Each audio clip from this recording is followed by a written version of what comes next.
Hey everyone, I'm Paolo. I am so excited because today I am talking with Emmy-nominated actress, comedian, writer, and host, Yvette Nicole Brown. You guys, I'm so excited because she's in this new show called Act Your Age, and it's so funny just from watching the few episodes. And you know who else is in there? Kim Whitley and Tisha Campbell. All three of them are like comedic geniuses. So, I'll see you guys with Yvette, and I can't wait. Spoonful of Paolo, here we go.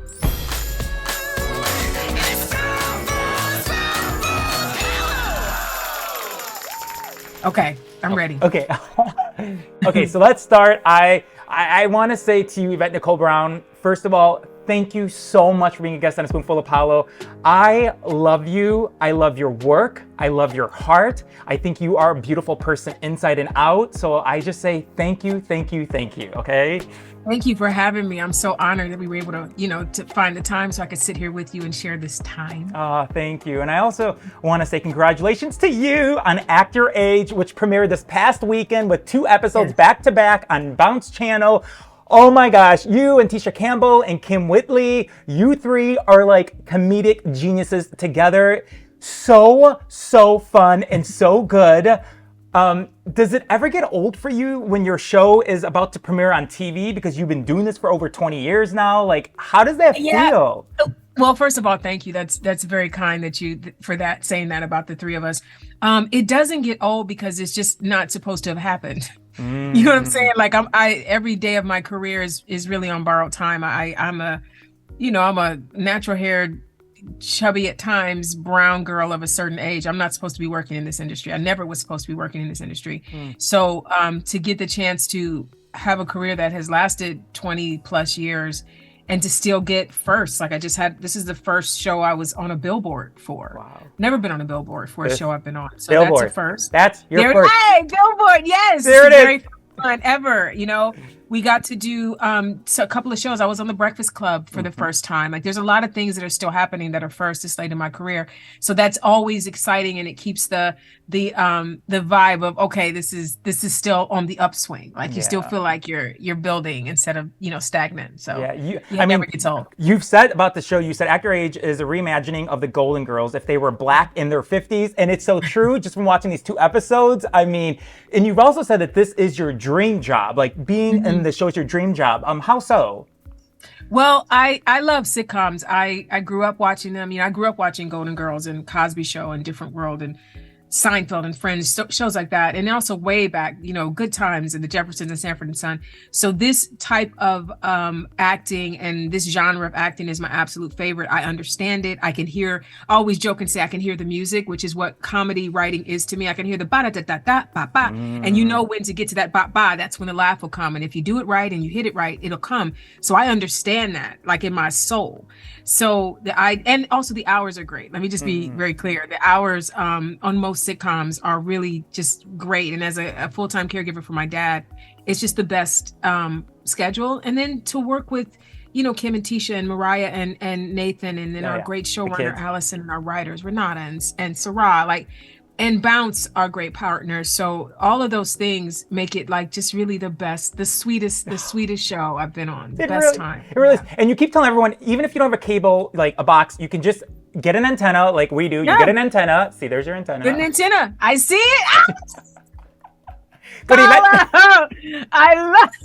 I absolutely love that. Please send me a picture of that. It's just brilliant. Because you say all the time, I see you on Twitter, on Instagram, look, if you don't got the cable, y'all get your antenna. Okay. Listen, I've been trying to tell people, and the thing about antennas is people hear antenna and they think, rabbit ears and aluminum foil. It's not that. There are HD antennas that have USB ports that plug into smart TVs. And what it does is provide you with 50 to 60 channels that are 100% free. And when one of those channels is Bounce and you get to see Act Your Age for free, I think you just go to Walmart or Best Buy and get your little antenna. That's where ours is from. Walmart. Yeah. Let's get it done. You know what I love about you is I think some people don't realize that you started your career as a singer. I remember you, as a teenager, you had Michael Bivins who discovered Boys to Men. And I remember that story that you went to some hotel lobby to go find him so you can go sing for him. And you asked him a couple times, I want to sing. And he said, no, I'm tired. I just came from a show. But it wasn't until someone else was singing to him a couple floors up in that hotel lobby. And what did you do? What did you do when you heard someone else singing to him? First of all, I'm so impressed that you've done your research. It's an old story from way back when. I love it. It was an atrium like hotel. So if you were in the lobby, you could look up and see all the floors going up. And I had asked him like 3 times. I asked him at the check-in desk. I asked him when he was signing autographs. I asked him when he was walking to the elevator, and he kept saying no to me. And then I'm like, well, I guess it's not meant to be. And then I'm leaving out of the hotel, and I hear somebody singing, and I see him up there bobbing his head. And I'm like, not on my watch. So I got on the elevator and went up, and it was a very contentious meeting. I was like, you know what? I've asked you to sing for 3-4 times, and you told me no. You're gonna come up here and let these people sing, and you should let me sing too. And he was like, well, go on and sing then. Like, it was just not a warm, fuzzy moment. And I sang, and he very angrily said, "What's your phone number?" And he wrote down the phone number, angry. "What's your name?" And I gave him my name. And the next day, he called me and said he wanted me to be in the East Coast family. So, that was our origin story. And it's funny, Michael and I are both Leos, and we kind of fight like that all the time anyway, so it was the perfect way for us to meet in the beginning. I am obsessed with that story. And you said about music, you said music didn't want me as much as I wanted it, so I kind of shifted over to acting. Did you always have like the gene courage, like that, to say, this is what I want, I'm going to listen to my heart, I'm going to follow what I want? Like, have you always had that in you to just go with what you know you're good at? Yeah, I've kind of had like an inner compass to kind of feel like what seemed possible, right? And sometimes I'm right and sometimes I'm wrong. But when I feel like I'm supposed, like even moving to LA, I was like, I'm supposed to live in LA. I just have always just known some things. And then when I got here, I moved here to sing. Music was just, I always joke and say like, music liked me and acting loved me. Like music thought I was cute. Music would take me out for coffee, but it wasn't going to put a ring on it, right? Wow. Where I feel like acting wanted to put a ring on it. And so instead of beating my head against the wall, chasing something that I loved that didn't love me back, I thought it was better to shift to the thing that did love me. And the God is so good that I've been able to still sing just about on every show I've done. I've sung at some point. I sing on the cartoon Central Park. I'm one of their group of singers that comes in and does the doo-wahs and the wah-wah-wahs behind all the songs. And that's enough for me. I think a lot of times we get a little grabby and a little greedy, and we want our big dream our way. Yeah. And I feel like God sometimes is like, trust me, like you don't have to tour to get that itch scratched. Like you can sing on Central Park with these Tony winners. Leslie Odom Jr. and Daveed Diggs are on that show.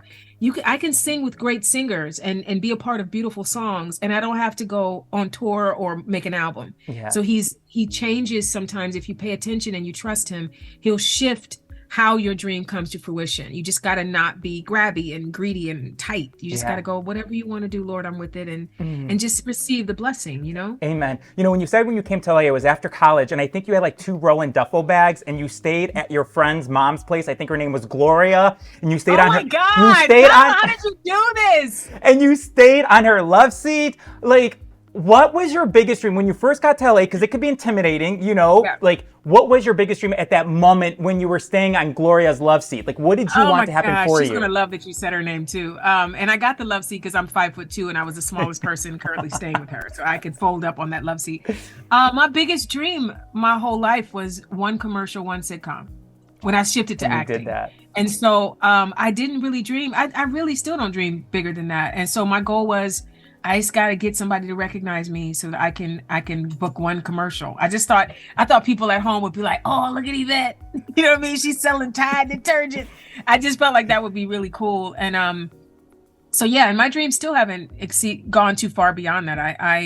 I'm grateful for the show that I'm on when I'm on it. I'm grateful for the opportunity I have when I have it. I'm not like, where's my Oscar? It's just I'm not that person. Wow. Wow. You can't forget, I think you had only $500 when you came to LA, but then your auntie was like, oh, no, that ain't enough. Got to give you $1,000 to help you out when you come to LA. Well, this is your life, man. Because the thing that's impressing me so much about you is you're bringing up stuff that never was in one interview. Yeah. Like you had to go and dig through a lot of different things. And I'm really honored and humbled that you spent this much time digging into the I would do this all over again. I love what you stand for. I love your career. I said this in the beginning. I love your heart. I mean, you shine. Your heart just shines right through you.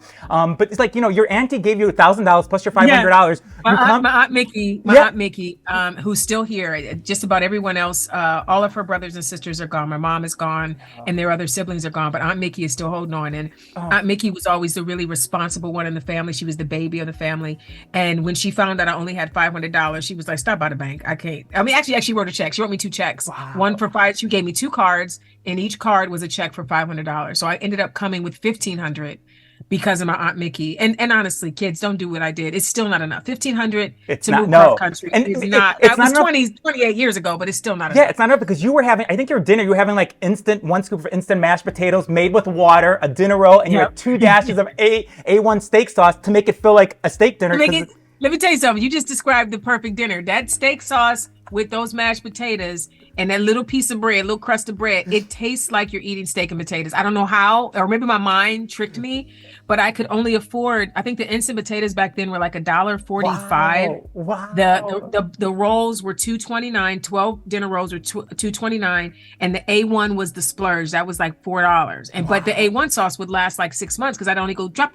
So I did 1 scoop of potatoes with water, 1 dinner roll, and a couple of drops of A1 sauce. And that was my 1 meal a day when I first got out here because I was so poor. Lost a whole bunch of weight. But I was like, I'm chasing my dream. You are. That's why I love you so much. But when you when you did your first couple commercials in the beginning, like ATT, then you did like the Big Lots, and when you're getting that money, were you able to say to yourself that, wow, now I'm gonna go out and maybe treat myself to get a steak, or were you still kind of cautious with the money you were getting because how you were raised and stuff? I mean, I'm still cautious with money. I did the Jennifer Hudson show recently, and she jokingly asked, she said, the first show you did, do you still have some of that money? And I'm like, I actually do. Like, I don't think I've ever blown through an entire check in my life. Life is more expensive now. I've got a dog. I'm a caretaker. I have a home. So, mortgage and stuff. And listen, gas in LA my gas last month was $1,000. So there are things that I have to spend money on. But as far as me, like getting a check and going to buy a Porsche or, a Louis Vuitton purse or something, I've just never been that chick. And I'm from East Cleveland. Like my tastes are not like that. Now, don't get me wrong.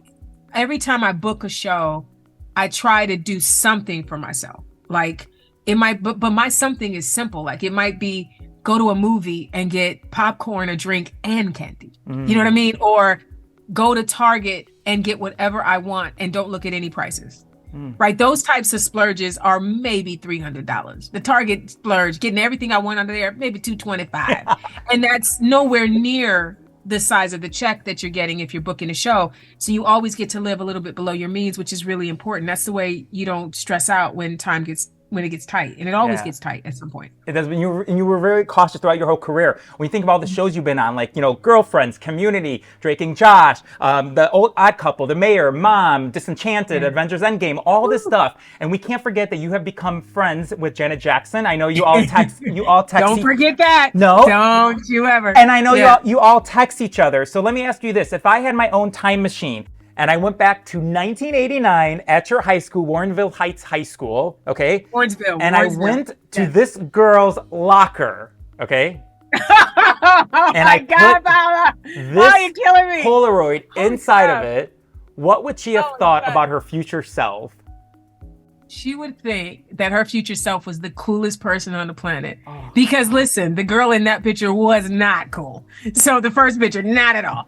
And so I think I would think probably like, wow, like I must have lived a good life to end up in a picture with Janet. Like, and I feel like that's such a huge dream for God to bring that to fruition. You gotta be taking care of people and making sure people are loved. And, I'd have been so impressed. I'm like, can we get to 2019 now? I know. Look, when you were on The Real, I remember I was watching it because I live for talk shows. I love daytime television. I remember, I'll never forget when you were on The Real and they surprised you with that and you got to go there and they flew you there. All of that was just, I was like crying, and now it's like years later, here you are, and I get to talk to someone who's such a big dreamer, and you're just amazing. You're amazing. You're welcome. As you know, last year I lost my mother. My mother passed away, and she was my everything. She was my best friend, the love of my life, everything. And I know that you lost your beautiful mother, Fran. I think it was May 29, 2021.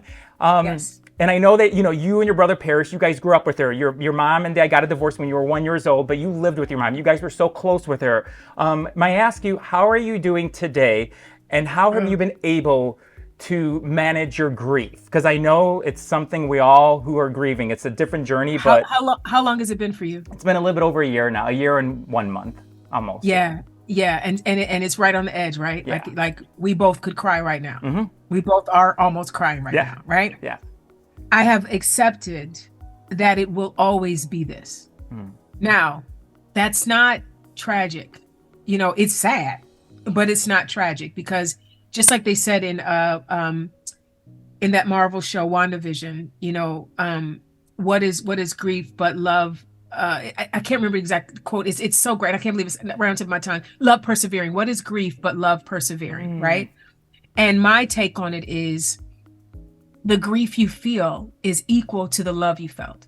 So now, and I'm offering this to you, and I hope this helps you. Now, when it washes over me and I'm driving down the street and crying for no reason, or waking up and want to tell her something and I can't, instead of despairing in the midst of the sadness, I smile, because I go, dang, this hurts so bad. I really had a great mother. This wouldn't hurt this bad if my mother wasn't amazing. So thank God I'm destroyed right now, because that means my life was filled with so much love that I still can't function without her. Wow. It's a perspective shift, but it's life-changing, because then when you're in the throes of the despair, it doesn't feel like all is lost. It feels like everything is as it's supposed to be. You have lost the most important person in your life, and that is supposed to hurt a lot. So I ride the wave now, and I laugh and rejoice that I was so blessed to have that tiny little wonder in my life for 49 years. What a gift. Yeah, what a gift. gift. I hope that helps you as you process it. And we're always going to be processing it. We're never going to get over this. Yeah. This is the one thing in life that we will never get over. Yeah. So I remember like when my mom was sick because she had glioblastoma during those 10 months. I remember your mom, it was that May, your mom had passed away. And I felt your pain, your sadness. I felt it all from what you put on social media. And there was a part of me saying, okay, I'm gonna be there too, because I know what my mom has that's not good, and I'm gonna get there. But I never envisioned my life without my mother, and I know same thing with you. Well, you can't, because it's like Whoopi said to me, like she's the first person who, like, she gave birth to you, the first person who held you, who gave you that kiss, who, like, just was always there by your side, and it's one of the hardest things in life when you lose a mother. Yeah. And the really deep part of it is, they are our soul cheerleader. Now you have your husband, so you do have that support, right? Yeah. But our moms, they just see us in a way that nobody else has seen us. They've seen us, they've seen the totality of who we are. Like, you fall in love when you meet someone and they start the story from that moment on. You've had him in your life for 15 years, but your mom knew you those 15 years and the however many there were before. So the idea that someone that knows the fullness of who you are down to your smallest chromosome, you're not going to get someone this side of heaven that will know you like that again. Wow. And so it's really a mourning of your mourning being known. I could literally come in come in the door and my mother would go, "What happened?" Or I'd come in the door and she'd go, "Tell me about it." I ain't said nothing. She just looked at the way my shoulders were hanging, and she knew that it was an amazing day or a horrible day. And she would just pat the sofa next to her and go, "Come on, give it to me." Right? Nobody knows me like that. Nobody ever will know me. Not like that. People will know me well, but not like that. Not the way, yeah. And so then when things are really wonderful, like she was the first person I'd want to tell. When something shitty happened, she was the first person I wanted to tell. Yeah. And now, I still tell her. I just say it out loud. I go, "Mom, today was great. I talked to this guy named Paolo, and he just did this is your life trip down memory lane. And he talked about you, and I got to meet his lovely husband, and it was a great day, Mom." Oh, you see what I'm saying? Yeah. So it's that. So still keep talking to her. Wendell Pierce actually told me that when she passed. He said, "Don't stop the conversation." keep talking to her. Keep sharing your day with her. Talk to her out loud. Oh, I love Mom, that. I'm gonna make this spaghetti. What was it? Did you say tomatoes? What goes in here, Mom? And watch that she doesn't go tomatoes. You know what I mean? Like you feel, you Yeah. feel it. I know your mom would always say to you and Paris, your brother, she would say, laugh to keep from crying. I love Laugh to that keep so crying. much. And I remember Yeah. like a story that when you guys were young, your mom was working and within the 2 hours, you and your brother had prepared like a play for her and you had a chair for her with a drink and some tickets. And like, Rum and and, Coke. I mean, it's so beautiful. It's so beautiful. And I can see and I can feel why your mom was your entire world, And I think there's another story with your brother when he was in Boy Scouts. I think he needed it was an overnight trip and you can only go if their fathers were there. So your mom's like, I'm signing a petition and I'm going with you. And guess I'm what? going. She did go with them. And that says a lot about your beloved mother to say, I'm going I to go don't with even you. know how you know that story. I don't know how you know that story. But yeah, she went on the Boy Scouts daddy trip. She Yeah. was the only woman allowed to go because she said my son's father is not available to go and he's not going to miss out on this. Wow. So guess what? You getting me? And she went for that weekend and was a Boy Scout with her son. It's that weekend. amazing, when I say that your heart is so big, it's because, even during the biggest time in your career when you were on Community, and I think you left like a season before it ended because you wanted to go take care of your dad who's dealing with dementia. You wanted to be that caregiver. It says so much about you, and I love you for that. May I ask, how is he doing today? Because I think it's been 10 years. I think this December Yeah, will be it'll 10 be 10 years in December. right? Yeah, That you've been he's, taking care of him. Yeah, he's 80 now. He's doing great. As great as he can be doing. Dementia is a very unwieldy disease. One day they're 70% who they used to be, and the next day they don't remember your name. And you just have to, every morning when I go in, because he's lived with me for 10 years. I went to Cleveland and got him and moved him to live with me. And so every morning when I go in, I can tell by the way he says hello if it's a good day or a bad day. And every day is good for me because he's still here, right? I'll take him however I can get him, But on the days when it's difficult for him, then I know that I might need to move my schedule around. If I have plans to go somewhere, I might have to change them because he's just going to need me a little more on that day. I'm still the only person he's almost guaranteed to know. He's only not known my name one day out of 10 years. Wow. And so it's very comforting to him for him to see me. So I could have home health care here, or my assistant sometimes will come and stay with him, but it's not the same as me. Wow. So on the days when he needs me, I make sure he has me. And that's why, going back to Act Your Age, it's a blessing to have a show like that because the hours are such, sorry, Harley's moving around. It's okay. The hours are such that I can call in and say, I'm going to be a little bit late. I need to make sure my dad has this, or can I leave a little early today because I need to get home to my dad. He needs me. And when I was shooting Community, I couldn't do that. Just the hours were just not, it wouldn't allow it. Wow. Oh my God. And my last question, because, this is why I love you so much. It's because, and I know everyone tells you this, but, I've been following you on Twitter for years, and you say what you want to say. You speak the truth, and I'll quote you. You've even said, we have to stand up and we have to speak up. Make sure you're on the right side of history. I love that. Where do you get that, fuel, that ambition, to stand up for voting rights, to stand up for equality, stand up for our democracy? Where does that come from? Does it come from someone? Does it come from your mom teaching you? Or did you always just have that in you? I think my mother always taught us to be kind and to care for others. I mean, she was great at that. But I think I came here with a social justice fist in the air. I think the most important thing about it is that I really do love people, and I'm grieved when people are hurting. I'm grieved when they don't have the same rights as other people have. It breaks my heart that they can't love how they want to love, or go where they want to go, or make medical decisions for their body with their doctor.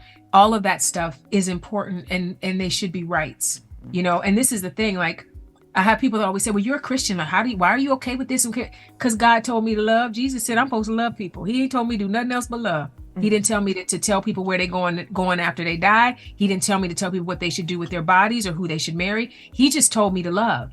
And I'm good at that. So I focus on the things that I'm good at. I am good at loving people.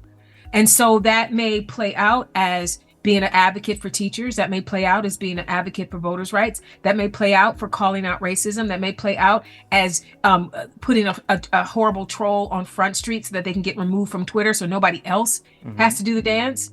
it plays out in 1,000 different ways, but all of it is necessary. And I always say to God, I'm available. So if you need someone to do it and it helps people, choose me. I'll do it.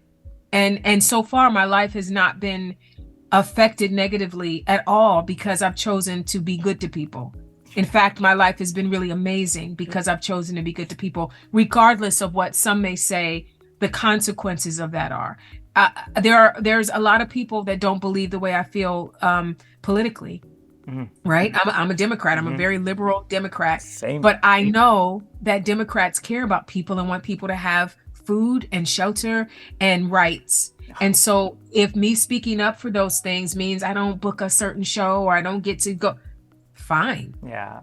Because again, at the end of it, I want to get to heaven and have God say, well done, my good and faithful servant. You did what I called you to do. Doesn't matter what anybody else wants me to do or thinks I should do. I listen to what God tells me to do and I do it. And he tells me to love his people. Love his people. Oh my God. Look, I'm telling you, you always have said, I'm going to be that PG-13 kind of girl in this business. You've stuck with that. Your mom raised you so good. You know what you want in this business, and I love you for that. One thing I want people to know is that you are the vice chair of DonorsChoose.org, which it's a beautiful organization. Can you tell people what exactly they do? Like, since you are the vice chair, hello, that's such a big name. I would love to. Teachers are not paid enough. They are not supported by most of their school systems, especially public school teachers.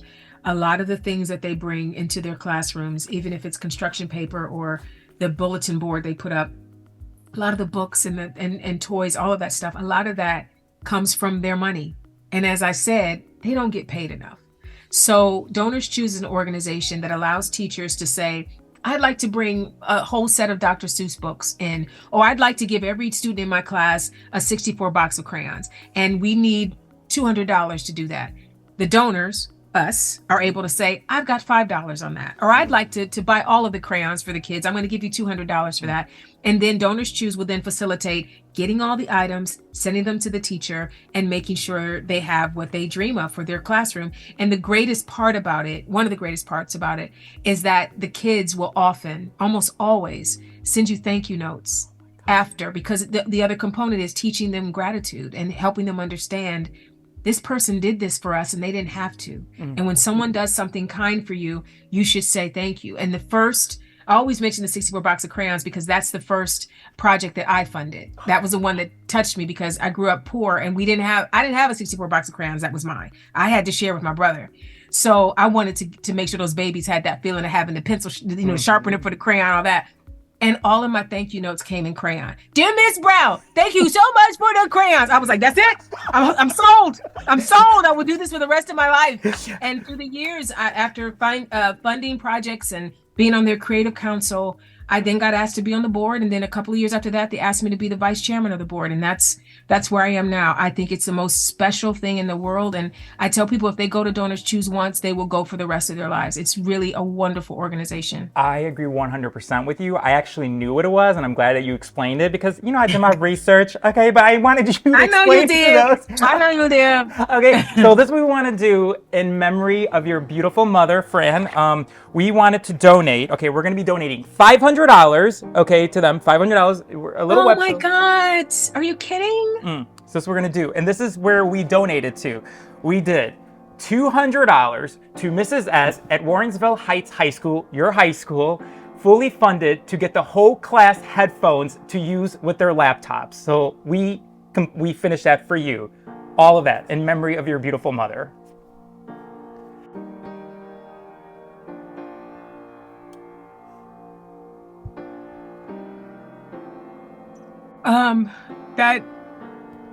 That's really, really awesome. Thank you. You're welcome. I got one more. Hold that. So what we did, here in Chicago, we're donating $300 to Mrs. Wilson at Emmett Till Math and Science Academy, like I said, here in Chicago, to start our diversity program for her class. They still need $300, but we did half of it, so anybody who's watching, let's do this, okay? Let's get them covered. So yeah, okay? For your mom and for you. Thank you. That means a lot. Thank you very much. that you did it in her honor, and it's gonna help the kids. And thank you. I know. It's such a. I mean, look, we've done some donations on this show, but I have to say this one, when we were looking and going what classroom and who needs what, it is really everything you said. It's so true. It's a beautiful thing, and these teachers and their students, they need our help. I'm so glad that you are a part of it. It's such a gift, really. Okay. You know, the gift is you. You're really special. You're really special. Oh. I hope you know that. Thank You you. really are. Okay. Your mother's so proud of you. Thank you so much for saying that. I know we have a bench outside our building. There's a bench dedicated. It's in memory of my mother, and I went to go sit on there before we did this interview. And my husband and I, we always invite my mom. When you said that about inviting to the space and talking out loud, oh girl, do I do that? And so I know my mom is like here feeling this.